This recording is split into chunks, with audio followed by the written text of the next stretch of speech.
house of the Lord. We have had the privilege of ministering here. My goodness, I'm not sure how many times. We've worked with your pulpit committee twice. And have worked through two pastoral changes. David Trost knows what that's all about. And I had the privilege of working with you and with this pulpit committee, and at this point in time, God has blessed you abundantly. Amen. God is good. And He has more for you. Amen. Do you believe that? Amen. That's right. God has great things that He desires to do in this place and through each one of you. Amen. We've had quite a week, I'll tell you. A week ago, last Sunday, my wife went down to get some laundry out of the dryer. He called up to me and said, "We have a problem." When she says that, I know that I'm in trouble. And I went down to a flood in our basement. That for the 11 years that we've lived in this house, we've never had a drop of water in the basement. We started the process. As of Friday, we thought we conquered it.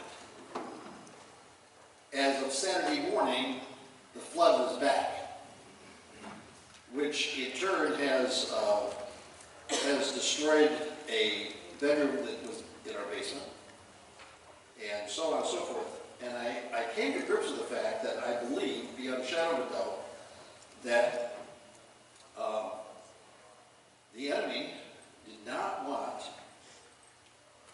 me to deliver this message this Sunday morning. But I'm here to tell you, he's a liar. Amen? Amen? And so consequently, my sister over here said that Pastor Joe had mentioned on Wednesday night that I was going to talk about miracles. And she said, "We prayed an hour for you and we're expecting great things." I said, "No pressure there, is there?" But I've come believing that God has a word for you. And in turn, I want to share about miracles. You know, when I look across this room, I see miracles. Did you know that? I see miracles because I see you. And if you're here this morning and you have confessed Christ as Savior, then you are a miracle. Salvation, I believe, is the greatest miracle of all. Because it's only God that can reach down and touch a heart, can draw a heart to Him, can forgive sins, can redeem your soul, and give you a hope and a promise for the future. It's only God. You see, miracles, by definition, let me read you the definition of miracles. A miracle is an act which contradicts known scientific laws and is hence thought to be a supernatural cause. And then it says, an act of God. That's a miracle. No one else can save you. No one else can reach down and touch a person's heart, can they? But God has done it for you. And in turn, you sit here as a miracle. But I'm afraid that all too often we miss the miracles that God is doing in and through us on a regular daily basis. I'm afraid that you and I fail to see all that God has. And that's what I want to talk to you about this morning. I want to talk to you about the fact that sometimes we look at our circumstances, we look at our situations, and we say, you know, the task before us is way too great. And the resources that I have to offer are way too limited. And the problem is that when we get caught up in that mindset, we all too often leave God out of the equation. And I'm here to tell you this morning that God has a great plan for each and every one of us, and we should be experiencing and seeing God's hand in every aspect of our lives and in every situation. And you're going to begin to see the miraculous happen. You may not label it that way, but that's what it is in reality. It's the miraculous, because only God can do certain things. And so with that being said, I want you, if you would, take your Bible or whatever electronic device you may be using, and turn with me to the 5th chapter of Joshua. And we're going to look at the very end of that chapter, starting in verse number 13, and then we're going to move into chapter 6, and we're going to work our way through chapter 6. Father, thank you for your word. We would pray that it would come alive to us this morning. And we would pray that you would do a work in us. That when we leave this place, we will go with just a new understanding of what you desire to do. Lord, I would pray that our hearts would be open and receptive, not to the words of this preacher, but to you, and to all that you desire to do and all that you will do in each one of us. We come in that precious name of Jesus, and everyone said, Amen. I was struck as I read through what we call the Battle of Jericho. I was struck with regards to the miracles that I see in this account. You realize by this point in time, Moses has died. Joshua has assumed leadership. He's been told by God that he is to be strong and courageous, indicating that on Joshua's part there was some real fear. I can imagine the fear, stepping into the sandals of someone like Moses. My goodness. He is to lead the people into the promised land. That land that had been promised to them 400 years prior. Now, after 40 years of wandering in the wilderness, they're at the place of where they are to enter in. As they've looked across the Jordan River, Joshua's had to deal with the fact that there is something before him that is overwhelming. It's something that they had not seen in any of their battles thus far. It's an invincible city. It's called Jericho. Now, understand what he was facing. He decided that he was going to send in some spies. Unlike 40 years prior, he's not going to send in 12 spies, he's going to send in 2. And unlike 40 years prior, he's not going to include the mass of people, the 2 million people, in the determination of what was going to transpire next. He was going to receive the report himself.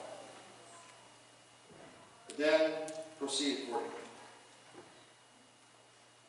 The 2 spies go in and they come back with a report. The city is invincible. But, they say, the people have heard. They've heard about us, and they're scared. Fear has gripped them.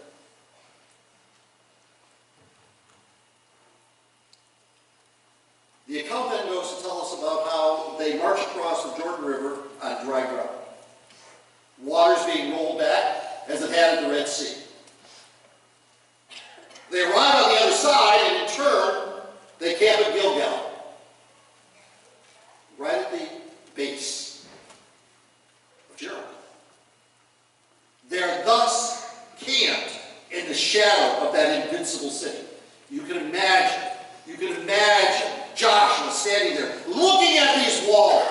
Now let me describe the city so that you have an understanding of what he was looking at, what he was facing. Jericho was one of the oldest cities. It was built on an oasis in a hot, desolate valley, 840 feet below sea level. The oasis was actually a mound of about 6 acres. It was not a lot of land. Surrounding that city were 2 walls, an outer wall and an inner wall. Now the specifics of those walls, it's a little difficult to determine, but historians and geologists believe they have somewhat of an understanding. You see, once the city was destroyed, the city was not built on for another 200 years, and so weather had taken its toll. But they think this is what the walls look like. The outer wall, built right at the edge of the oasis, right at the edge of the rim, they believe was 12 foot thick, 17 feet tall, made out of dried mud, brick. Then there was a space of 12 feet, and the inner wall was built, and they believed that, in like fashion, was 12 feet thick. At this time, the wall was 30 to 50 feet tall. That's what Joshua looked at. And he realized that he has a problem. He has a problem because how is he going to take that city? And yet, the capture, the destruction of that city is essential because they must destroy the city to enter into the promised land. They had to, if they were going to enter into the inner part of the land, they had to get past the city. But how did they do it? His reputation was at stake. His future leadership was at stake. But far more than that, their ability to conquer the rest of the land was at stake. The 600,000 men that would do the fighting were not trained soldiers. Oh, they become trained after the last 40 years, but they were not trained soldiers. They'd been slaves. How could they possibly conquer the city? And then the account, starting with verse 13 in chapter 5, indicates that here is Joshua out walking. You can imagine that he's walking, pondering what is before him. And he is there looking at the walls, and all of a sudden, he comes upon a man with a drawn sword. And he asks the question, are you for us or for our enemies? And here's the response, neither. But as commander of the army of the Lord, I have now come. And with that, Joshua is on his face. Now, most believe that this one who has identified himself as the commander of the army of the Lord is actually Christ in the flesh in the Old Testament. They believe that what you're seeing here is what is called a Christophany. There's several Christophanies in the Old Testament. Melchizedek being the first one that we see. That man who had no beginning and no end, that priest that Abraham paid tribute to, they believe he was Christ in the flesh. Most historians believe that there were angels, remember, that came and visited Abraham on their way to destroy Sodom. And the one who did the bulk of the talking, they believe that that was Christ in the flesh. They also believe that the fourth man in the fiery furnace was Christ. Here was the commander of the Lord's army. And right then and there, Joshua, with this encounter, is now in the whole direction of what's going to transpire has changed. You see, he came to grips with the fact that he needed a miracle. He came to grips with the fact that there was no possible way that they could ever take that city without God's intervention. Impossible. And I would suggest to you this morning that there were four things in play here, and I believe they're as pertinent today as they were to Joshua. Here's what I suggest to you. I suggest that, first of all, if someone is going to truly see the miracles in their life, that they have to come to the point of where they define their need. That seems like self-help, but that's not meant to be self-help whatsoever. That's not where I'm at. But I believe that all too often what happens is we don't define our need, and in turn, we have ideas and concepts that drive us rather than the fact of really understanding of what God has determined is our absolute need. And I'll talk about that in just a minute. I believe that's essential and we skip that particular step in understanding and seeing miracles. The next thing, we have to be open to the voice of God. And all too often, there are so many things going on in our minds and in our hearts that we miss hearing the voice of God. Thirdly, we have to determine in our hearts that we are going to follow His direction precisely, exactly. What happens all too often is that we get in the way because we think we know better than God. And some people say, not me. Oh, yeah. You finally have to persevere. Because sometimes you aren't going to see what God has in store for you immediately. And you have to stand fast. And I don't know about you, but that's hard. Because I am one who likes things done yesterday. If not sooner. And God would say, my time. Now let's take a look at each one of these. Because I think they're extremely interesting. Number one, defining our need. What Joshua thought was that he was headed for a military battle. He sent in spies to see what he was facing. And he learned truly that the city was invincible. And he learned truly that there was more going on in the city than met the eye. There was fear. He learned that from the spies. But was that the need? And then he had the encounter with this one who identified himself as the commander of the Lord's army. And all of a sudden he came to grips with the fact that this wasn't a military campaign in and of itself. There was something deeper here. This was a spiritual endeavor. And it wasn't just Jericho that was the spiritual aspect. It was the entire taking of the land that was spiritual in nature. This one who identified himself as the commander of the Lord's army, in turn, not only drove Joshua to his knees, but identified himself as the one who would conduct and who would command and who would direct what was going to happen in the days ahead.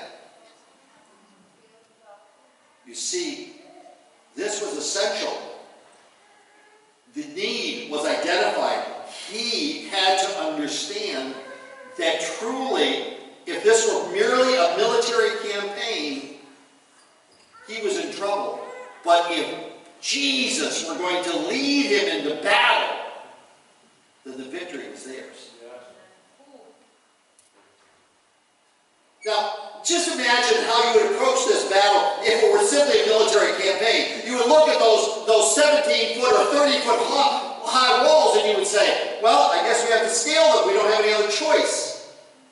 But I'm here to tell you there is an impossibility of scaling those walls without a tremendous loss of life.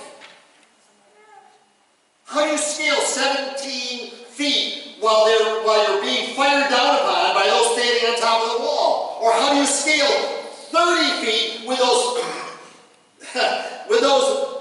shooting down at you from the top of the wall? That's an impossibility. Loss of life, oh my goodness, how do you get 600,000 people in that city? Well, maybe you don't scale the walls, maybe you tunnel under them. Tunnel under them. The outer wall, 12 foot thick. The distance between the two walls, 12 foot. The distance under the second wall, another 12 foot. That's 36 foot of tunneling to get 600,000 troops into the city. That's going to be some tunnel. And you're going to have to shore that tunnel up to get those 600,000 men into the city. Tunneling? Well, maybe we can't do it that way. Maybe we can just bust the wall down, some sort of ram. Where's that going to come from? And again, they're firing down upon you. Well, maybe we can starve them up. remember, the city was built on an oasis. So there's plenty of water. Now the city was only about, get this, 6 acres. That's all. That's not a large tract of land. And in turn, if you are going to wait to kill off the people by starving them out, and the area around the city actually contained people who farmed the land, and in trouble, they would come into the city, they would probably have enough food to last them for a while, plus water. You're going to wait a long time. So how are you going to get into the city? And that's what the commander of the Lord's army was saying. This isn't a spiritual battle, or it isn't a military battle alone. This is a spiritual battle. That's the only way that this city can be conquered. You can't do it through your mental processes. God has to be at work.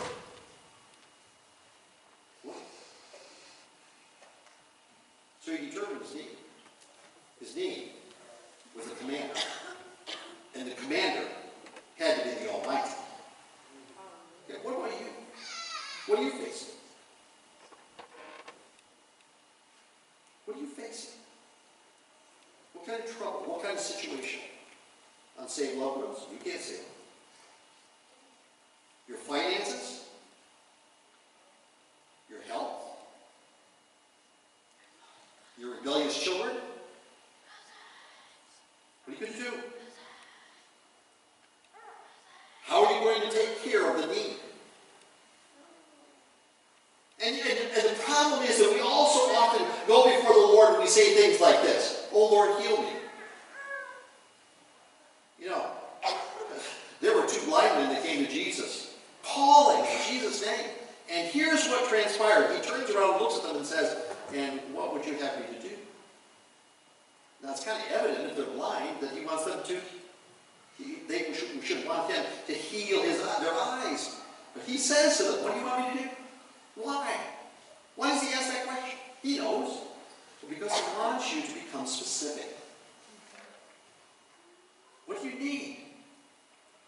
What do you need? That's a great question, isn't it? What do you need? I don't know if anyone here knows who Paul Young-E Cho is, but Paul Young-E Cho is the pastor emeritus of the largest church in South Korea, possibly the largest church in the world. I'm not sure any longer. But he makes this statement: God doesn't answer vague prayers. Let me say that again. Yes. God doesn't answer vague prayers. Why? Because if you pray in a vague way, how do you know that God has ever answered your concern? If you need healing, why not be specific? If you need your rebellious children changed, then why don't you pray for their spiritual well-being, their heart? If you need a financial, why don't you pray for your heart? Those are great questions, right? But you see, we've got to define our need. We've got to determine truly what the need is. I need to get water out of my basement. But you know something? What I came to grips with over the week was I just didn't need water out of my basement. I needed to be able to get beside that situation. I needed to divorce myself from that long enough to get alone with God. And I'm here to tell you that's not always easy. Because our thoughts and our feelings and our emotions get in the way, don't they? But then you not only have to define what you need, you have to come to grips with hearing what God has to say. What does God say? What does God say to Joshua? Listen to some of what he says. He says in chapter 6, for instance, see, remember where Joshua is. He's standing in the shadow of Jericho. See, I have delivered Jericho into your hands along with mighty men. Wait a second. Wait a second, Lord. Those walls are still standing. And what he has just said to Joshua is a past tense verb. It's already happened. It's done. It's complete.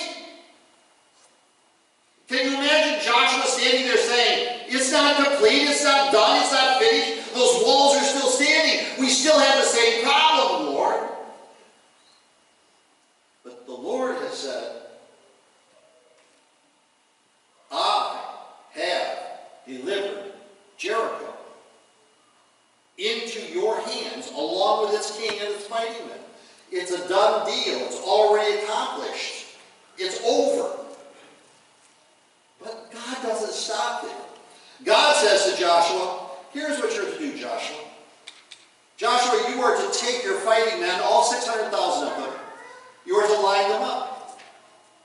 Part of them, and I'm not sure whether it was half or not, but let's say it was half, then 300,000 of them would lead the march, and then I want to put in that march 7 priests blowing ram's horns, trumpets.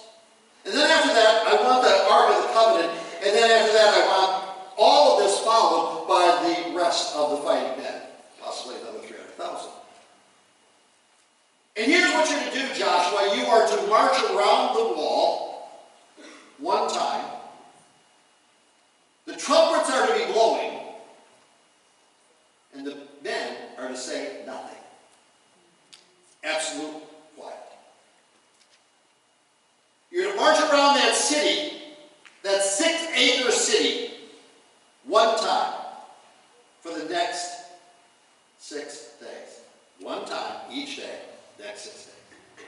Now I read someplace, and I don't know if this is true because I did check it out by doing it, but I was told that if you're walking 3 miles an hour and you're walking around a 6-acre plot, then it would take about 30 minutes for all 600,000 men to walk around the 6 acres. So these men were walking around the city. Took them a half an hour, let's say. And then they were to go back to camp and do nothing for the rest of the time. Now stop and think about that. You men in this auditorium, would that be easy for you? If you were told to do nothing but to wait? I don't know about you. I'm a doer by nature. If I'm a doer by nature, I want things done. March around and do nothing, but that's God's command. That's the voice of the Lord. The place has been delivered. Then he says to them, if that's not enough, after 6 days, on the 7th day, you are to march around that city 7 times. Trumpet blowing, you saying nothing. Now realize that if it is 6 acres and there's 600,000 men, that's quite a march. And so consequently, as they're marching around the city, if it takes them 30 minutes, if that be the case, then it would take them about 3 hours, 3.5 hours to march around the city 7 times. And then, in turn, that means that they're going to begin to lap one another. So the numbers are beginning to increase around the base of that city. You still with me? And you're to do that 7 times, and then on the 7th time there'll be a long blast on the horns, and then all the men are to shout. Now that'd be a loud shout. 600,000 people shouting, men shouting would be a loud shout. And in turn, God says the walls will fall down. The walls, 12 foot thick. Think about this. 12 foot thick, 17 or 30 foot high, depending on which wall it is, they're going to fall down. Now you have to understand also that in these walls, what they did because of the size of the city, remember only 6 acres, they would build their homes. That's where Rahab's home was built. It was built in the wall, and that was done just because of space. But her home was in the wall, on the outer wall probably. And so all of these walls are going to fall into the city. And then God says, when the walls fall into the city, you are to proceed into the city, and you are to destroy everything. You are to destroy the men, the women, the children of all ages. You're to destroy all of the animals. You're to destroy the city. You are to burn it.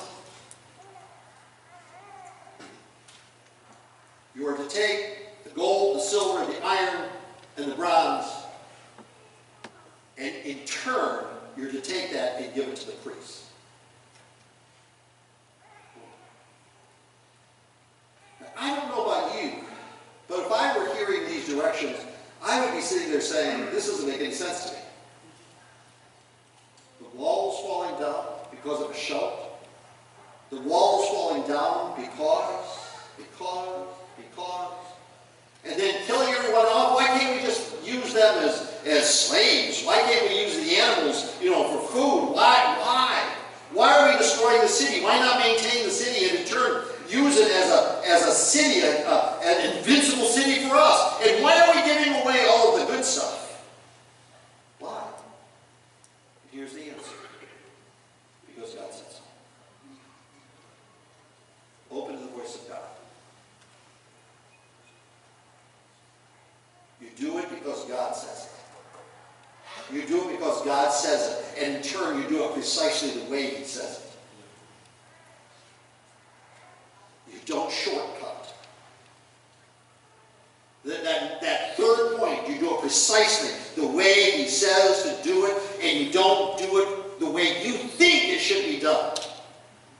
Boy, that's hard, isn't it? Be honest with yourself. A lot of us would sit here and in our pride would say, oh, I can do that. Really? Do you know how many explanations I heard of what was happening in our basement this past week? Between the number of plumbers I had in there, because and nobody could agree on anything. It was, and besides that, I let myself get in the way because I had my own opinions. But that's okay, you have your own opinions. Why am I not feeling better? Why are our finances the way they are? Why are my kids in rebellion? Why is my spouse slipping away from the Lord and from me? Why?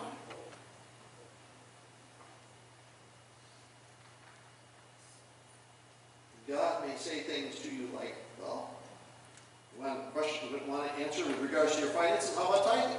Brother did a great job of talking about tithing this morning. Why not tithe? Well, I can't afford to. Doesn't make any difference. That's God's precept. Why are my kids in rebellion? Well, maybe it's because of how you treat them. Maybe it's because of the stances you take, which are ridiculous.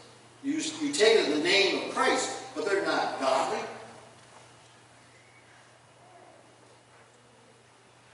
My parents don't want to have anything to do with the Lord. Have you honored them? Those are some hard questions, right? But you have to define, and then you have to hear the word of the Lord, and then you have to do it precisely the way the Lord leads. You cannot deviate. You cannot do it your own way. You can't do it according to what you think. And for any of us in this room, we will struggle with that, but that's what has to be if we're going to see the miracles. And finally, you have to be willing to persevere. You have to be willing to stand. You have to be willing to persevere and say, I'm going to hang on because Christ is in control, because He's leading, because He's the one. Have you ever stopped to think of what would have happened if those soldiers had said, marching around this wall for 6 days, this is absolutely asinine, we're not going to do it any longer, we are going to short circuit this, we are going to simply take it into our own hands. What if they had stopped on the 5th day? Or what if they had stopped on the 6th day? What if? What if they had not gone in and killed all of the people? In today's society, that would be unheard of. Killing everyone? Oh my goodness, that's not politically correct. But what would have happened? Could the population of that city, have contaminated the Israelites in their relationship with their God? Could that have happened? Absolutely. Could it, if they had kept the animals, and the people couldn't have dawned on them they had just had a great victory, and it was all because of their prowess and their ability. And what would that have done to them? You see, God was in control. It's God's battle. It was a spiritual battle as much as it was a military battle. So consequently, what if they argued with God and said, no, no, no, no, no. God, we can't kill the people and kill the children? No. Men and women, yes. The animals, yes. Burn the city? Absolutely. If that's not enough, take all the gold, the silver, and the bronze, and the iron, and give it to the priests? Are you kidding me? We did the battle, the priest didn't. It should be ours. No, no. It belongs to God. You see, they had to persevere. They had to do it exactly the way God said to do it, and they had to persevere and stand fast, no matter if they didn't understand. No matter if it didn't make any sense. No matter. They were called to be steadfast. How long have you prayed for that loved one? How long? My mother got saved at the age of 88. Unheard of. Unheard of. She's now 96, by the way. And the interesting thing was, this is what we came to grips with. At the age of about 92, I had to put her into a residential home because she has dementia. And we came to grips with the fact that if she had not committed her life to Christ at that moment in time, would she have ever been able to understand salvation? And it was because of this wonderful wife that I have and her perseverance to be a witness and to witness to my mother. Because I was back there going, I don't think it's ever going to happen. Perseverance. What are you persevering for? Your kids? Your family? Your salvation? What are you persevering for? Folks, I believe thoroughly in Jeremiah 29:11. I know the plans I have. To prosper you, not to harm you. For the last part, I'm claiming for myself lately, since retirement and all of that. Hope and future. A hope and a future. But that's what he has for you. He has a hope and a future, and some of that hope and that future revolves around the fact that he wants you to see all that he has for you. But some of you are short-circuiting that. He wants you to experience the miracles that he has for you. The miracles of healing, the miracles of salvation for those loved ones, the miracles. He wants that for you. That's his desire. But you've got to determine the need. You've got to do that, folks. Don't somehow clothe the need that you have in your own desires, your own feelings, or your own emotions. Be open to the voice of God. Hear what God is trying to say to you. What is God trying to say to you this morning? What is he trying to say to you in a very real way with regards to the need that you have? Will you do it precisely his way? And not presume to know better? And will you persevere? I'm going to ask the worship team if you come back, because we want to close this morning by you being honest. God wants to do great things, but it's up to you. I don't want you to go from this place this morning, Rob. I don't want that for you. My sister said we're expecting miracles. We prayed for it, and we're expecting miracles.